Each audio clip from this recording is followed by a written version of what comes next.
Alors bonjour à toutes et tous et bienvenue à cette première séquence métiers de demain du Forum Le Monde Nouveau. Je suis Estelle Brisset, je suis très heureuse de vous accompagner lors de ces 10 pastilles disséminées dans le programme Riche et Dense du Forum Le Monde Nouveau. Cet événement qui souhaite accélérer les transitions écologiques, économiques et sociales sur les territoires. Alors, ces séquences métiers de demain, qu'est-ce que on va réfléchir ensemble dans ce contexte mouvant, dans cet océan d'incertitude dans lequel on navigue tous. On va essayer de réfléchir ensemble à ce que seront les métiers de demain. Et souvent, quand on pense métiers de demain, on imagine high-tech, robots, conquête spatiale. Bon, on va parler de ça, on va parler du numérique, bien sûr. Mais on peut se dire aussi que les métiers de demain sont peut-être des métiers qui existent déjà aujourd'hui, mais que l'on a envie et besoin de redécouvrir, qu'on a envie et besoin de revaloriser, et que les métiers de demain sont peut-être des métiers qui existent aujourd'hui, mais qu'on devra faire de manière différente, qui vont devoir évoluer. Les métiers de demain sont peut-être des métiers plus durables, qui replacent l'humain au centre, des métiers qui sont ancrés dans les territoires, des métiers où on essaye de faire mieux plutôt que plus. Donc c'est autour de ces réflexions qu'on a envie d'échanger avec vous sur différentes thématiques. Dans un instant, on va parler de l'économie sociale et solidaire, mais on abordera aussi le secteur associatif, l'agriculture, la viticulture, le numérique, les transports, le tourisme. Voilà. Donc on a 10 rendez-vous tout au long du salon. Et ces séquences aussi, elles s'adressent à des jeunes, mais aussi à des moins jeunes, puisqu'on est dans un monde aussi où aujourd'hui, on n'est plus forcément dans des rails sur une carrière pour toute sa vie et qu'on a tous envie de changer, de se reconvertir. Donc on espère que ces pastilles aussi, elles vont vous donner peut-être l'envie, le déclic de vous aussi vous lancer ou essayer de changer quelque chose dans vos vies. Et c'est pour ça qu'on est sous un format témoignage pour partager avec vous différents parcours. Alors, aujourd'hui, on attaque avec un sujet au cœur du Forum Le Monde Nouveau, puisqu'on va parler d'économie sociale et solidaire. Alors, ça peut faire un peu tilt dans vos cerveaux. Moi, ça peut faire tilt. C'est vrai que ce sont des mots, on n'a pas forcément l'habitude de voir accoler économie et puis sociale et solidaire. On a tendance parfois à diaboliser l'économie ou elle se diabolise elle-même. Et on va se rendre compte qu'il y a déjà un secteur qui existe aujourd'hui qui s'appelle donc l'ESS, l'économie sociale et solidaire, et qui est certainement déjà un îlot, on va dire, de la société, de ce monde nouveau qu'on voudrait construire ensemble pendant 3 jours. Alors, ils sont déjà sur scène. Je vais les accueillir. Donc aujourd'hui, on a la chance d'avoir le témoignage de Robin Abric. Donc Robin Abric est conseiller financier solidaire. Ça aussi, ça fait un peu tilt. Enfin, moi, ça fait tilt la première fois. Conseiller financier solidaire. On va voir plus tard ce que ça représente. Donc vous êtes conseiller en financement solidaire chez France Active RD Occitanie. Donc c'est un réseau, c'est le réseau des entrepreneurs engagés. C'est un réseau national qui est spécialisé dans l'accompagnement des entreprises de l'ESS, donc l'économie sociale et solidaire, avec des outils financiers adaptés. Et l'objectif, c'est de répondre aux besoins spécifiques donc, de ces entreprises qui évoluent dans le champ de l'ESS ou des entreprises qui ont une dynamique inclusive. Avec des outils financiers adaptés, on verra, il y a une véritable boîte à outils pour tous ces porteurs de projets. Donc ça fait rêver, quand on a envie de développer un projet personnel, on peut s'adresser à France Active RD Occitanie. Et puis, Anthony Lecossois, donc lui qui est fondateur de Boost, qui est une start-up qui a fait le choix de l'ESS et donc de l'engagement social et environnemental et le choix du numérique, puisque donc Boost, c'est une plateforme logistique pour le e-commerce. Donc grosso modo, vous préparez les colis pour les commerçants, les entreprises qui vendent sur Internet. Donc vous l'aurez compris, on a, on va dire, l'expert et puis l'entrepreneur, on a celui qui accompagne et puis celui qui se lance. Alors, Robin Abric, j'ai envie qu'on commence par le commencement et qu'on explique c'est quoi l'économie sociale et solidaire, c'est quoi l'ESS. Bon, tout d'abord, bonjour, merci pour l'invitation. Donc l'ESS, c'est un vaste mot qui regroupe beaucoup de réalités aujourd'hui, on en entend parler dans plein de médias. Derrière l'ESS, on a un secteur d'activité qui est mouvant, qui regroupe beaucoup de réalités différentes à la fois. Je retiendrai 3 mots principaux pour commencer, pour définir l'ESS. Déjà, il y a une recherche clairement d'utilité sociale dans les actions des structures qui appartiennent à ce champ-là. Il y a aussi une volonté de mettre en place une gouvernance démocratique au sein de ces structures. Et puis, il y a une volonté de collectif, de participation, qui est importante. Concrètement, au sens pratique du terme, on côtoie tous au quotidien des structures de l'ESS. Je pense que 90% des gens ici ont une mutuelle, par exemple. Je pense aussi que si vous avez des enfants, vous serez peut-être amené à les mettre au centre aéré le mercredi après-midi, par exemple. Donc on est sur une structure associative principalement qui va gérer ce genre de service-là. Vous êtes peut-être amené aussi à participer à un club de théâtre, un club de foot ou toute autre activité qui est gérée par une association. Et ça, clairement, c'est le champ de l'ESS. Si on doit vraiment retenir une définition, je dirais qu'on peut parler de tiers secteur. Quand je parle de tiers secteur, en fait, c'est un secteur qui est à cheval un peu entre la sphère privée et la sphère publique et qui essaye de répondre à des besoins sociaux, sociétaux, auxquels les deux premières sphères ne répondent pas. Ça, je pense que c'est une définition assez générique, mais qui est assez parlante. Donc l'ESS, un peu, est entre les deux, entre deux mondes, et essaye de répondre à des besoins non satisfaits par ces deux mondes. Et puis, au niveau pratico-pratique et dans mon quotidien, on a différentes structures de l'ESS. Je vais essayer d'en énumérer un maximum ici. On a, en premier temps, le tissu associatif, donc qui est caractérisé par une gestion désintéressée. Ça veut dire que si vous faites des bénéfices, ces bénéfices restent dans la structure. On retrouve le modèle coopératif par la suite, avec deux statuts qui sont vraiment importants, qui sont le statut SCOP et le statut SIC. Concrètement, ce sont des modèles coopératifs, le principe prédominant, c'est une personne, une voix. C'est-à-dire que si je veux investir, je vais mettre de l'argent dans le capital d'une coopérative, Anthony met 100 et moi je mets 50, en fait, on a une personne, une voix, peu importe le montant que vous mettez. Et le but du jeu aussi, c'est que les coopératives appartiennent à majorité, une représentation majoritaire au conseil d'administration des salariés. Donc la base, c'est que aussi les moyens de production appartiennent aux salariés en majorité. Puis on retrouve le modèle SIC, qui est un peu une émulsion en fait, de ce premier modèle coopératif, et qui entend aller un peu plus loin sur le fonctionnement démocratique d'une structure et qui va prendre en compte d'autres parties prenantes. Et donc on peut très bien retrouver au capital de ce genre de structure des clients, des fournisseurs, et aussi, pourquoi pas, des collectivités territoriales, des acteurs publics. Le but étant qu'on ait un panache de toutes ces parties prenantes au conseil d'administration et qui prennent des directions ensemble pour l'intérêt de la structure, mais aussi pour l'intérêt de la société. Donc voilà, je pense que je m'arrête là. C'est clair, et effectivement, on se rend compte que l'ESS, elle est autour de nous. On ne le sait pas forcément, mais effectivement, on côtoie tous l'économie sociale et solidaire.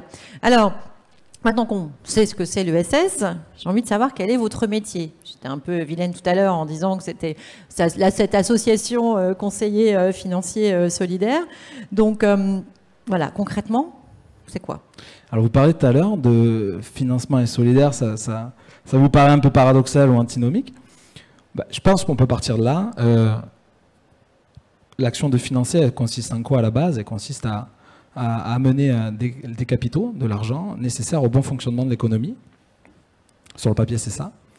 Notre action à France Active, concrètement, elle est ciblée sur l'économie réelle, c'est-à-dire qu'on amène des capitaux sur des structures de l'ESS qui ont un impact directement sur l'économie réelle.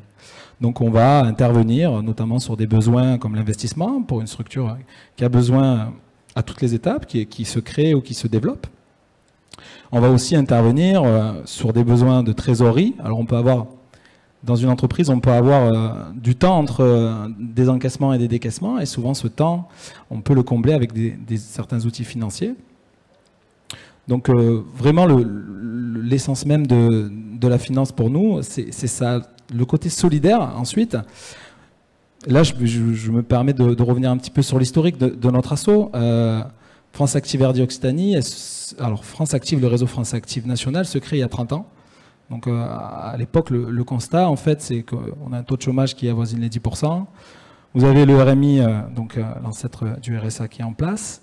Et on se retrouve en fait avec de la décentralisation aussi, désindustrialisation importante et des personnes éloignées de l'emploi qui n'arrivent pas à trouver leur place sur ce marché-là. On est une émission publique et politique concrètement. Le but du jeu, c'était de dire est-ce qu'on peut amener une solution contre le chômage. Et donc le côté solidaire, il est intrinsèquement lié au phénomène de chômage. Et la création d'entreprise était une solution comme une autre. En tout cas, c'est sur ce versant-là qu'on s'est penché dans un premier temps.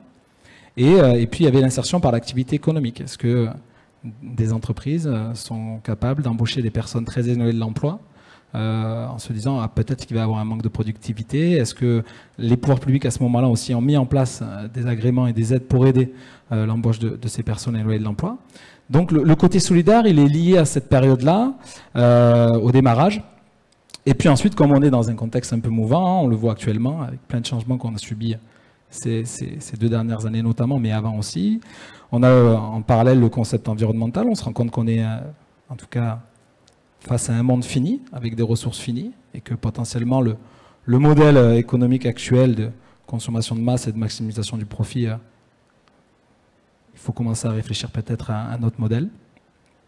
Et donc on a une dimension d'engagement qu'on retrouve beaucoup aujourd'hui, hein, dans le monde privé, comme dans le monde public, comme dans le monde de l'ESS, qui commence à pointer le bout de son nez, et France Active, du coup, a continué à lutter en faveur de l'inclusion et contre le chômage, mais aussi a commencé à mettre en place tout ce volet engagement. Alors l'engagement pour nous, il revêt plusieurs réalités. Je vais essayer de donner des piliers de manière à rapidement synthétiser notre positionnement, mais c'est concrètement, on pense aujourd'hui que l'engagement, il passe par le phénomène de gouvernance. Est-ce que tous les parties prenantes d'une structure sont dans un système de gouvernance démocratique? Ça nous paraît important. Le pilier territoire, est-ce qu'aujourd'hui, vous avez une entreprise, vous essayez de consommer local? Le pilier environnemental, on peut retrouver l'économie circulaire. Ce n'est pas exhaustif, mais j'essaie de citer un peu des exemples. Le pilier social, est-ce que j'agis en faveur d'un public défavorisé qui se retrouve face à un handicap dans la société? Et l'emploi. La création de l'emploi, c'est une priorité de beaucoup d'acteurs publics et de l'ESS notamment, et même du monde privé. Quelles sont les qualités? On va se poser la question aussi, c'est quoi les qualités des emplois que j'ai? Est-ce que c'est des CDI? Est-ce que l'écart de rémunération entre la personne la mieux payée de la structure et la moins payée, il est important ou pas? Nous, c'est vers ces piliers-là, dans notre métier au quotidien, qu'on va essayer d'influencer. Et donc du coup, on va prendre des entreprises, juste pour terminer, on va prendre des entreprises, donc de la création au développement ou au changement d'échelle. Si on augmente son activité, on change de zone par exemple. Et en fonction du degré d'engagement en fait, que la structure va présenter, on va pouvoir mobiliser différents outils. Et le but du jeu, en fait, c'est qu'on stimule cet engagement, en tout cas que ça soit un idéal, un horizon pour toutes les structures qu'on a l'occasion d'accompagner et de financer. Effectivement, hein, si on veut cette transition, si on veut ce monde nouveau, ben, il faut l'accompagner et il faut aussi la financer. Donc effectivement, on a besoin maintenant de financement solidaire. Alors, imaginons, je démarre, j'ai envie d'un projet. D'abord, pourquoi est-ce que je monterais mon projet dans l'économie sociale et solidaire? C'est quoi les avantages, on a un peu les avantages, et puis peut-être aussi les contraintes de ce champ de l'économie sociale et solidaire? Alors moi, je parle en tant que salarié. Je ne suis pas entrepreneur, donc ça c'est tout l'intérêt d'avoir un entrepreneur à mes côtés, parce que c'est lui qui vit au quotidien les réalités, en tout cas qui les ressent au plus proche. On peut se dire qu'il n'y a peut-être que des inconvénients au démarrage. Bon, déjà concrètement, on peut être assuré qu'on est moins payé pour une compétence équivalente dans le privé. Ça c'est une réalité. Si votre objectif c'est de maximiser le profit, concrètement l'ESS n'est pas un outil pour ça, hein, n'est pas un secteur dont l'idéal se tourne vers ça. Les avantages, on se rend compte souvent, alors quand je discute avec les dirigeants d'entreprises ou d'associations, de coopératives qu'on a accompagnées et financées, avec des salariés, on se retrouve déjà que les salariés sont beaucoup plus investis dans leur travail. Et puis je pense que c'est aussi très bon pour le karma de travailler dans l'ESS. Mais si on doit garder vraiment une dimension importante, le but, c'est de mettre un modèle économique au service de l'utilité sociale, et non l'inverse. Ça, je pense que c'est le plus important, et ça n'enlève pas une logique de rentabilité. Nous, notre métier consiste à faire concilier un modèle économique, à trouver de la cohérence entre un modèle économique, le fait d'avoir à la fin un budget qui est équilibré ou excédentaire, et il y a un impact social. Et là-dessus, je prends toujours l'exemple des associations, qui sont quand même un tissu omniprésent dans le secteur de l'ESS. Souvent, une association va demander une subvention à n'importe quelle collectivité locale et elle a tendance à présenter un budget équilibré, c'est-à-dire qui fait zéro. Produit-charge est égal à zéro. Et en fait, nous, on milite pour que la notion de rentabilité, parce que si on veut changer, il faut qu'économiquement, on soit costaud, on puisse anticiper les changements, qu'on soit souple. Et donc, la notion de rentabilité, elle est quand même prégnante au secteur de l'ESS. Le but, c'est pas d'être en déficit si on veut changer, si on veut impacter en tout cas à notre échelle la société et l'environnement et toute cette dimension-là. Oui, c'est d'ailleurs, je ne sais pas si vous avez assisté à l'ouverture ce matin avec Bertrand Piccard, le parrain de l'édition 2021, et c'est ce qu'il prône, c'est-à-dire qu'il dit qu'il faut à la fois une transition écologique, bien sûr, mais il faut qu'elle soit pragmatique et donc aussi rentable économiquement et qu'on ait donc des solutions qui fonctionnent. Alors, dernière question à celui qui accompagne. J'ai un projet, j'imagine peut-être là dans la salle, quelqu'un a un projet, j'ai envie de me lancer. C'est quoi les différentes étapes? Alors, je pense que la principale chose à ne pas oublier, on est dans l'ESF, je le rappelais au démarrage, il y a un esprit collectif, participation, démocratie, et donc du coup la solitude me paraît un petit peu antinomique avec le principe de l'ESS, en tout cas ce principe-là. Donc le premier conseil que je donnerais, c'est de ne pas rester seul, concrètement, et ça je pense qu'Anthony tu pourras en parler. Il y a un tissu d'acteurs, l'ESS, c'est depuis la loi de 2014, c'est un secteur qui est reconnu au niveau législatif. On a un agrément aussi, ESUS, qui est censé donner de la légitimité et flécher certains financements pour ces structures-là. Et puis il y a tout un microcosme qui est présent sur l'ESS, qui a été mis en place. Donc il y a nous, France Active, mais on est heureusement pas tout seul. Vous avez, j'en cite quelques-uns parce que ça me paraît important, vous avez l'URSCOP qui s'occupe de accompagner toute la dimension coopérative sur le territoire. Vous avez le pôle Réalis sur Montpellier qui va s'occuper des entreprises à fort impact social. Et donc du coup, vraiment important d'être accompagné. Être accompagné avec quel objectif? C'est que la plupart des porteurs de projets qu'on va rencontrer, on peut les rencontrer au stade de l'idée. Donc c'est des gens qui, par leur parcours, ont une idée, et ils veulent la transformer à un projet tangible, réel. Et souvent, du coup, ça demande vraiment un accompagnement poussé d'arriver à une idée pour aller sur un modèle économique viable et aussi identifier un vrai besoin du territoire. Je monte un projet, il faut que j'identifie un besoin, je vais agir pourquoi. Donc ça me paraît la principale raison importante pour se lancer et le principal écueil à ne pas éviter. Et puis, je voudrais dire aussi qu'on est dans des modèles, aujourd'hui on parle de start-up, donc vous en avez parlé tout à l'heure. Et tout à l'heure au démarrage, vous disiez aussi on peut changer ou impacter positivement la société sans avoir une start-up. Un start-up, le principe c'est on cherche un modèle éco, mais c'est un très gros impact, souvent des dimensions nationales, internationales. Je prends toujours l'exemple quand on parle de ça. Vous avez une boulangerie, son principe c'est de vendre du pain, des viennoiseries et d'en produire. Puis à un moment donné, elle se pose la question, ok, j'ai envie d'impacter positivement la société, je me pose quoi comme question? Donc déjà, je vais commencer à fournir des produits bio. Et puis après, je vais me poser la question où je peux les acheter.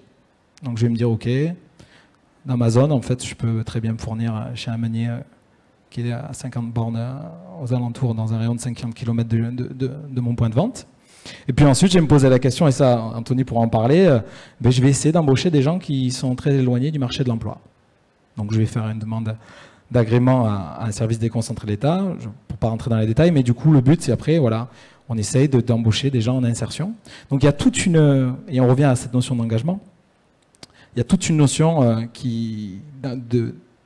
de parcours, de mouvement, qui vient petit à petit pour des entreprises du quotidien. On n'est pas sur des entreprises qu'on voit de très loin. Et je pense que c'est important de le souligner sur ce point-là. Donc, ce qu'on retient effectivement de ne pas rester seul, se faire accompagner. Et je précise quand même que France Active, vous avez une boîte à outils aussi en termes de financement, avec des prêts d'honneur, des garanties bancaires, des prêts solidaires, voire du financement direct. Donc c'est aussi intéressant dans l'accompagnement, il y a l'expertise et puis aussi il y a l'accompagnement financier. Alors on va maintenant justement avoir la preuve par l'exemple avec vous, Anthony Lecossois. Mais racontez-nous d'abord votre parcours et puis comprendre comment vous êtes arrivé à la création de Boost. Ok, bonjour à tous. Moi, j'ai grandi à quelques kilomètres d'ici, à Frontignan. Et puis rapidement, je suis parti juste après le bac. Alors, en termes d'études, j'ai fait des sciences sociales et après une école de commerce, dans l'idée en fait d'aller travailler dans l'humanitaire. C'est ce que j'ai fait pendant 7 ans, où j'ai travaillé alors surtout Afrique de l'Est et Moyen-Orient, dans des contextes soit de catastrophes naturelles, soit guerre civile, où je faisais de la logistique. Et donc, déjà, je voulais mettre en application tout ce qu'on peut apprendre en école de commerce sur comment bien gérer une organisation, comment trouver une efficacité, mais toujours au service d'une cause dans laquelle je crois. Voilà, donc sans rentrer forcément dans les détails des différents des théâtres d'intervention, c'est une grande diversité, on apprend beaucoup, c'est très riche émotionnellement, professionnellement, culturellement aussi. On apprend à travailler avec des gens de toutes sortes d'horizons. Donc, ouais, une super opportunité d'apprentissage pour moi. On voit effectivement déjà, au début, vous aviez en tête d'avoir une utilité, l'humanitaire, et puis vous avez appris la logistique, vous le dites, sur le terrain. Alors justement, maintenant, expliquez-nous ce qu'est Boost, et surtout peut-être donnez-nous des enseignements sur les différentes étapes de création.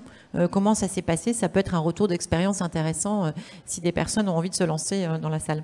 Ok. Alors d'abord, Boost, qu'est-ce que c'est? Vous l'avez expliqué tout à l'heure, on est une entreprise de logistique e-commerce, c'est-à-dire qu'on fait la préparation de commandes, la gestion de stock, etc. pour des e-commerçants. Donc vous, quand vous allez commander sur Internet, votre commande en fait arrive chez nous. On a le stock à disposition dans l'entrepôt du commerçant, on va choisir les produits, on les emballe et on les expédie. La différence, c'est que on fait tout ça, mais avec des engagements forts en termes social et environnemental. L'idée, elle est venue du fait que le e-commerce explose et continue d'exploser, et que si on veut avoir un impact qui soit non seulement en termes d'efficacité, mais aussi en termes d'échelle qui fonctionne, on a voulu aller chercher un secteur qui soit, entre guillemets, particulièrement mauvais en termes de performance sociale et environnementale. Et pour nous, la logistique e-commerce, c'est parfait. On a parlé beaucoup d'Amazon, on sait qu'il y a des externalités négatives importantes. Donc je vais vous dire par exemple côté environnemental, vous le savez, c'est le volume de déchets que vous recevez à chaque fois que vous commandez quelque chose sur Internet. Vous avez souvent un colis qui est trop gros avec beaucoup de plastique. C'est souvent de la livraison en express qui va être génératrice d'énormément de carbone. C'est également côté social des conditions de travail difficiles dans les entrepôts avec des cadences élevées et puis pas beaucoup d'investissement dans les personnes qui sont là, avec un turnover en moyenne entre 4 et 6 mois. C'est la durée de vie moyenne dans l'entreprise d'un salarié en logistique e-commerce. Et donc on a voulu faire les choses différemment en disant, plutôt que de dire non, le e-commerce c'est mauvais, comment est-ce qu'on peut accompagner ce nouveau mode de consommation en réduisant tous ces aspects négatifs dont je viens de parler. Il y a énormément, et encore plus l'année dernière, il y a eu vraiment beaucoup d'entreprises qui se sont lancées avec, notamment dans l'e-commerce, mais avec des engagements forts. Comment est-ce qu'on peut accompagner ces entreprises, leur donner une alternative plutôt que de dire si vous voulez externaliser votre logistique, vous passez par Amazon. Donc voilà, c'est de là que vient l'idée. Et puis après, je pourrais revenir un peu sur les étapes si vous voulez, si vous avez des questions particulières. Oui, peut-être, on verra. Peut-être aussi un volet sur le volet social, ouais. Puisqu'il y a le côté logistique, l'anti-Amazon un peu, on a compris, mais l'anti-Amazon aussi au niveau social.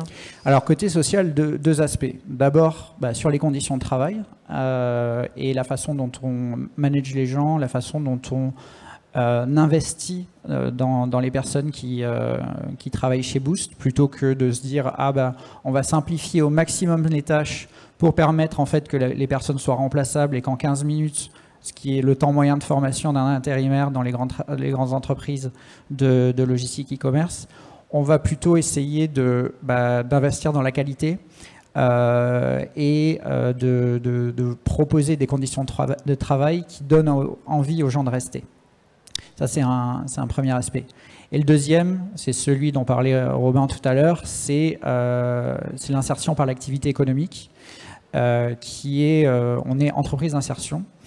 Donc on est reconnu par l'État et le ministère du Travail comme étant entreprise d'insertion. Et ça veut dire qu'on s'engage à recruter des personnes qui sont éloignées de l'emploi. Donc qu'est-ce que ça veut dire éloigné de l'emploi? Il y a toute une série de critères très précis et très objectifs. Tels que combien de temps ça fait que la personne est demandeur d'emploi, est-ce qu'il y a des critères de vulnérabilité particuliers, ça peut être du handicap, ça peut être en termes de situation vis-à-vis de l'aide sociale à l'enfance. Enfin, il y a vraiment une liste assez complète. Et le postulat, c'est que ce sont des personnes qui ont envie de travailler, mais qui soit ont du mal à trouver un travail, soit une fois qu'elles l'ont trouvé, ont du mal à le garder. Et donc, notre rôle en tant qu'entreprise d'insertion, c'est vraiment être acteur d'inclusion et de permettre à ces personnes de construire un parcours vers un projet professionnel qu'elles ont envie de réaliser. Donc on va, si c'est leur premier emploi, on va leur apprendre qu'est-ce que c'est que travailler en entreprise. Des choses les plus basiques comme l'assiduité et la ponctualité aux plus complexes. Comment s'intégrer dans une équipe, comment communiquer en entreprise. Et ça, c'est des choses qui peuvent paraître pour certains comme acquises et évidentes, mais suivant les origines sociales, suivant ce que faisaient les parents, c'est des choses qui ne le sont pas forcément, qui font partie en fait du capital social. Et nous, on travaille à donner ces outils-là aux personnes pour leur permettre de pouvoir intégrer un parcours qui leur donne envie, tout simplement. J'avais envie de vous poser la question pourquoi le choix de l'économie sociale et solidaire, mais en fait en vous écoutant ça paraît assez évident, vous ne pouviez pas aller ailleurs, choisir une autre option. Est-ce que quand même là au niveau pour être un peu plus concret, du choix des statuts, etc., est-ce que vous avez hésité ou est-ce que c'était évident d'aller vers une structure ESS? Alors d'abord l'ESS au sens plus, moins administratif et légal, plus au sens disons philosophique.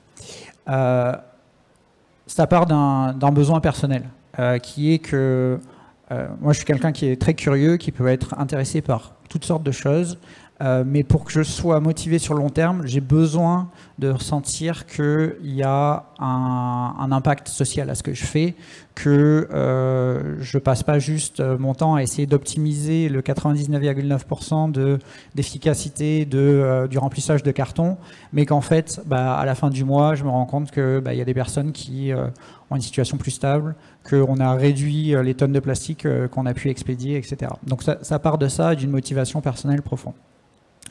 Après ça, se pose la question de comment est-ce que concrètement on peut mettre ça en pratique. Comment est-ce qu'on va aligner la réalité économique avec l'envie d'avoir de l'impact, avec les engagements que l'on veut prendre. Et là, le monde de l'ESS, en fait, nous permet de faire ces alignements-là. C'est quelque part un écosystème. Vous parliez tout à l'heure d'accompagnement. Il y a des acteurs comme l'ERDI qui vont non seulement vous financer, mais aussi vous accompagner, vous poser les bonnes questions, vous aider à construire quelque chose qui soit solide, de par l'expérience qu'ils ont de toutes les structures avec lesquelles ils travaillent, qui vont aussi vous parler et vous présenter à d'autres acteurs de l'ESS, qui tout simplement, ils comprennent. Ils ont les mêmes engagements, les mêmes envies que vous avez d'un monde nouveau. Et donc, vous n'avez pas besoin de repartir à chaque fois de zéro en disant ah mais oui, mais déjà, mais pourquoi est-ce que vous faites ça? Pourquoi est-ce que vous allez vous embêter à recruter des gens qui sont pas qualifiés, qu'il va falloir former, etc. Ça n'a pas de sens économique. Là, au moins, il y a vraiment un alignement, une compréhension et tout simplement, ça fait gagner du temps. Voilà. D'autres questions là-dessus sur le...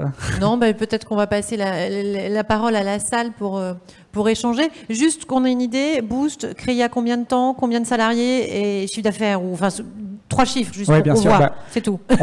On est tout neuf, hein, donc on a commencé les opérations en avril. Pour l'instant, on est 3 et 4e qui va être recruté le mois prochain. La logistique, c'est un milieu qui est assez gourmand en ressources humaines, et c'est d'ailleurs pour ça qu'on a choisi ce secteur, parce qu'on va être amené à recruter beaucoup. Mais voilà, il faut faire ça au rythme économique et pas recruter d'un coup avant d'avoir les besoins. Donc c'est là qu'on en est aujourd'hui. Super. Et on est à 7. On est à 7 sur le port de commerce. Ok, d'accord. Bien, merci à tous les deux. Vous avez peut-être des questions à poser à nos deux témoins. Alors, Julie va vous amener un micro. N'hésitez pas à vous présenter. Alors, je n'ai pas précisé, vous vous êtes rendu compte qu'il y a des caméras, donc on est filmé. Donc j'espère que si vous prenez la parole, vous n'avez pas de problème avec le droit à l'image. Sinon, on a des formulaires qu'on peut vous faire signer, mais voilà. 1, 2. Donc bonjour, Alexandre Delière, je suis directeur financier du groupe Ergo Santé, donc, dans lequel nous avons une entreprise adaptée. Donc nous sommes membres de l'ESS.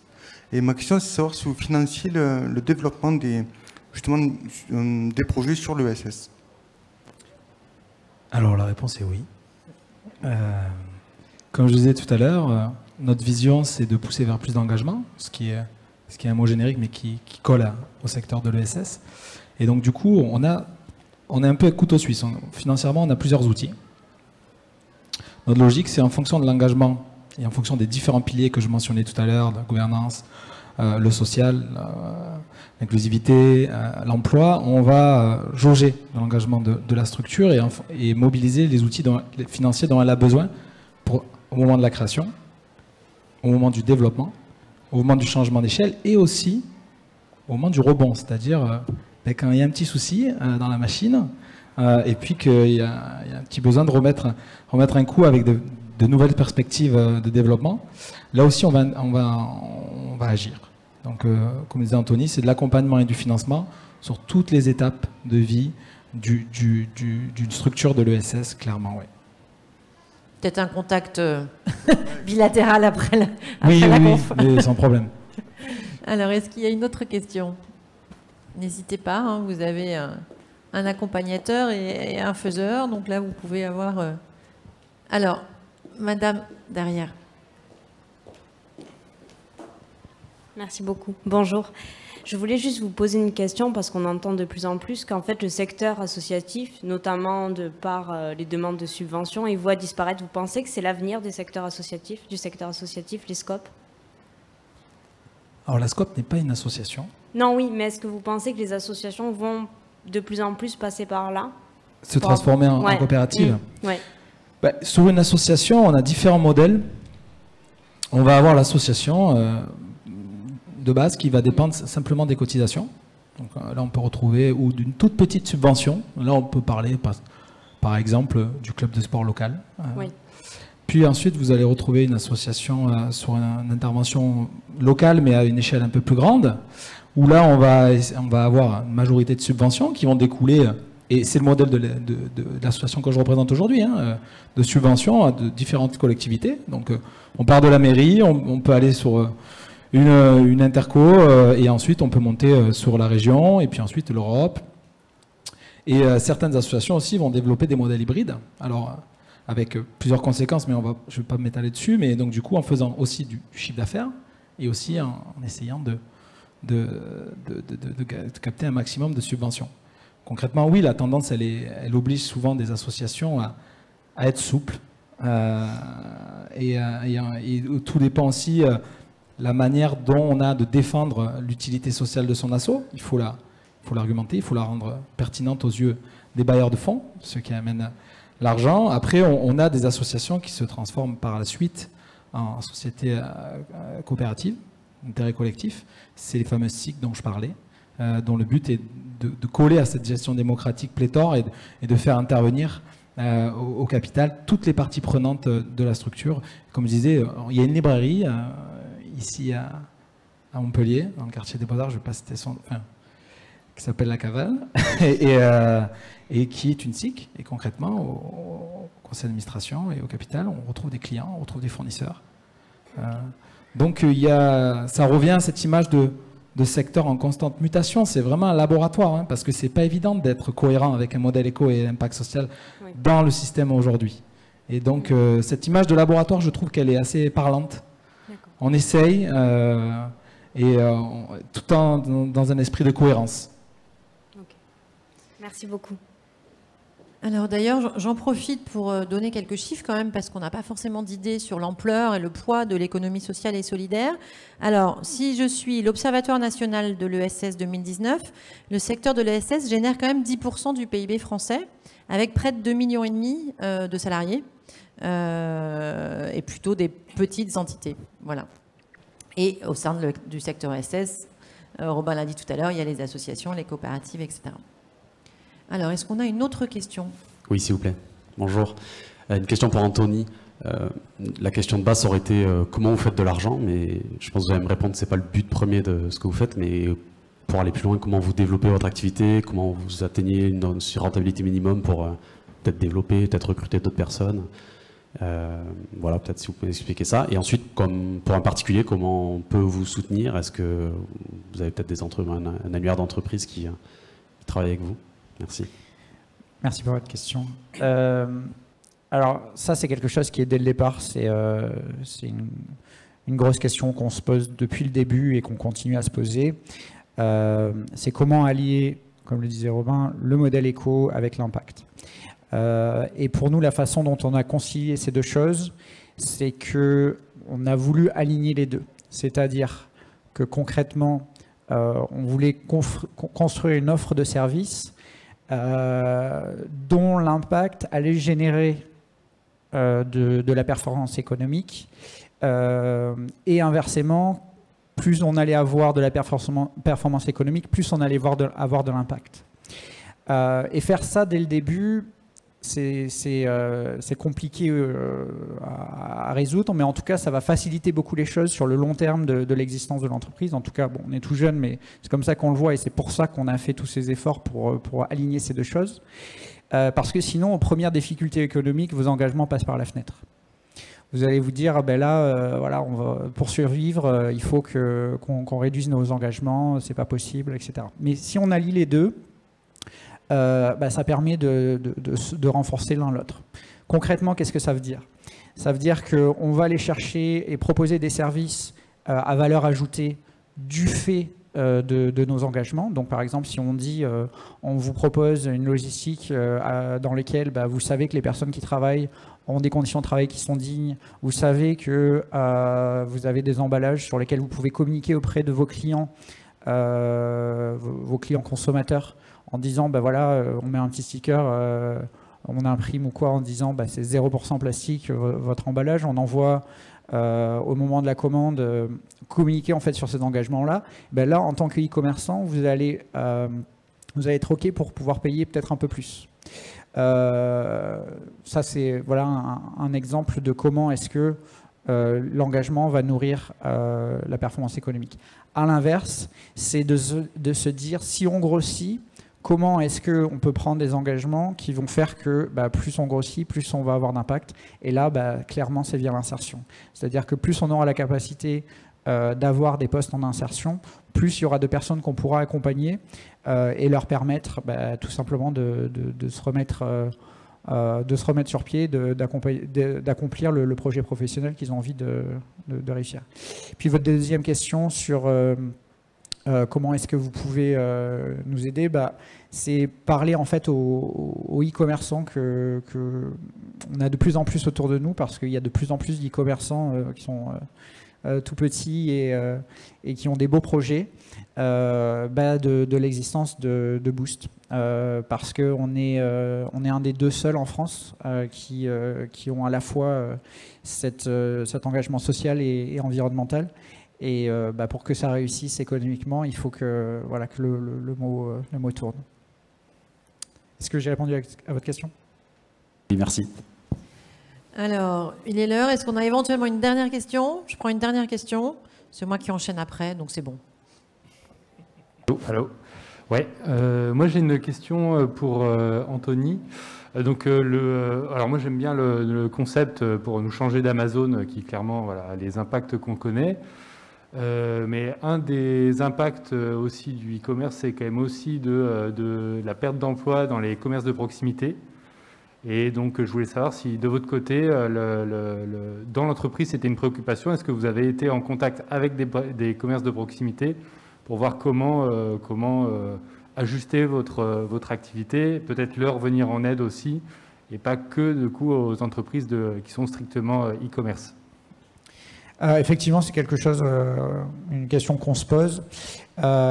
Actuellement, du fait de la jeunesse du projet, on est obligé de rester concentré sur une offre de service et pas la démultiplier.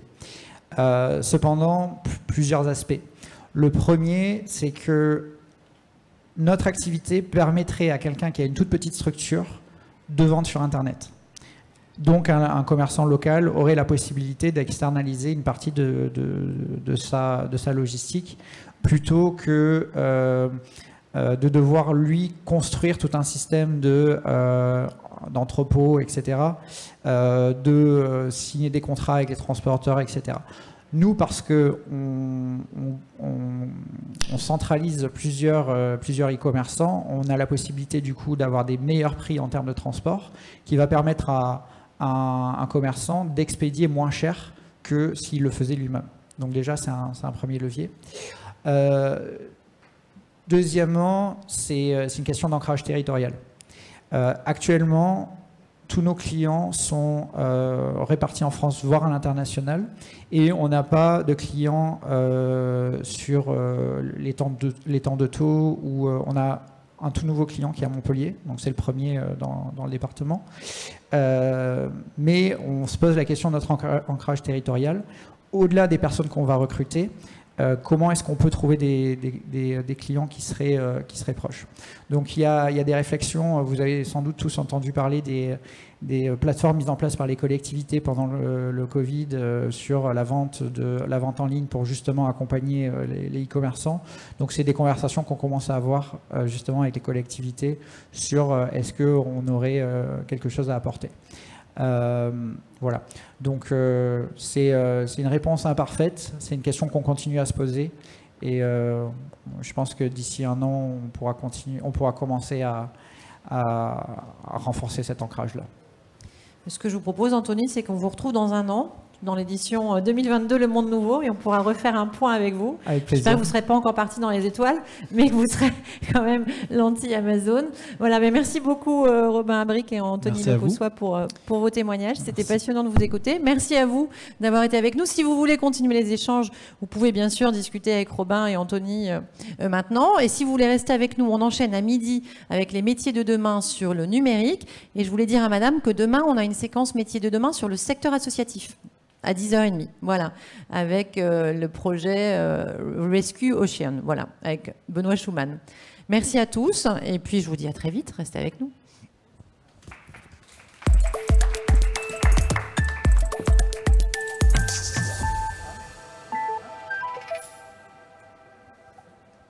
Et merci pour vos questions, hein, qui étaient très intéressantes.